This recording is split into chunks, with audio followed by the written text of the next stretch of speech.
అయ్యా, పిల్లలు ఎగ్జామ్ రాయడానికి టౌన్కి వెళ్ళాలి, కొంచెం మీ ఎడ్ల బండ్లు తీసుకెళ్తారా? దాన్ని అమ్మడానికి వెళ్తున్నాం బాబు. బండిలో అసలు తలం లేదు, చాలా కష్టం. అయ్యా కొంచెం ఆలోచించండి అయ్యా, పిల్లల చదువు అయ్యా, వాళ్ళ భవిష్యత్ అయ్యా. కాదయ్యా. ఓ పెద్ద ఆయన, ఏం చేస్తున్నావు? నీకేం పిచ్చి పట్టిందా? ఏయ్, నాకు పిచ్చి కాదయ్యా, తెలిసే చేస్తున్నా. ధాన్యం ఈ రోజు కాకపోతే రేపు అమ్ముకోవచ్చు, కానీ పిల్లల భవిష్యత్తు అంటున్నారు కదా, ఈ రోజు పిల్లల్ని పరీక్ష రాయించడానికి తీసుకెళ్తాం. ఆలోచించకుండా దించండి అయ్యా. రే, ధాన్యం దించండి రా.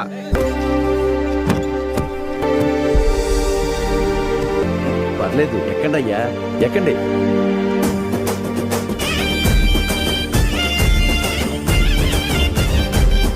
అయ్యా ఉంటామయ్యా.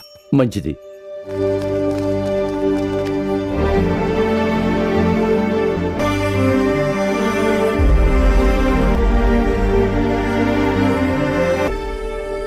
ఈరోజు ఎంసెట్ ఎగ్జామ్ రిజల్ట్స్ అన్నా, భయంగా ఉంది, కొంచెం చూసి చెప్పవా? మురళీకృష్ణ 41 మెడికల్,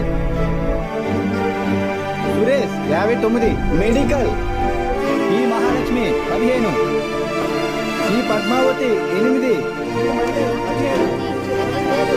అందరికీ ర్యాంక్స్ వచ్చాయా సార్? మీకే ర్యాంక్ వచ్చింది సార్? ఇంకో హాల్ టికెట్ ఉంది. ఏఎస్ మూర్తి, ఏఎస్ మూర్తి 1వ ర్యాంక్. ఎవరై ఉంటారు? ఏఎస్ మూర్తి ఎవరు?